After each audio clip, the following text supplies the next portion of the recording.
dinimizda qimizning hukmi qanday? Halolmi? Maşallah. Facebook'tan kelgan adashma. Alhamdulillah va salatu vassalamu ala rasulillah. Dinimizda qimizning hukmi muboh amal hisoblanadi. Modomiki o'sha qimizning holati insonni mast qiluvchi darajada achib ketgan bo'lmasa yoki qimizning tarkibiga spirt qo'shilmagan bo'lsa. Endi mana shu qimiz masalasi juda tafsiloti bor buni. Men bu yerda hozir mazhabning ichidagi ixtiloflarni aytmoqchi emasman. Abu Hanifa rahmatullohi alayhi mutlaq otning go'shtini ham, nimani ham yemoqlikni makruh deganlar, sutini ham.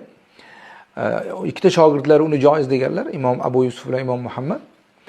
Men bu yerda aytmoqchi bo'lgan narsam, hozirgi paytda qimizni olib iste'mol qiladigan kishilarga tavsiya shuki, qayerdan ishonchli odamlardan olib iste'mol qiling. Bir, ikkinchisi o'sha qimizni tarkibiga har xil bo'lar bo'lmas narsalarni aralashtirib qo'ymaganligiga amin bo'ling.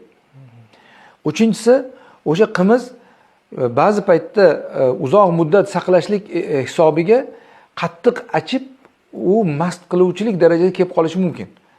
Ana o'sha darajani aniqlab olish kerak. Ana undan keyin iste'mol qilsa, oddiy qimiz holatda iste'mol qilsa zarari yo'q. Xuddi shuningdek qumron ham, tuyani sutini ham ma'lum bir ishlovdan keyin iste'mol qilinadi, qumron holatida. U ham hukmi shunday bo'ladi. Vallohu a'lam bissavob.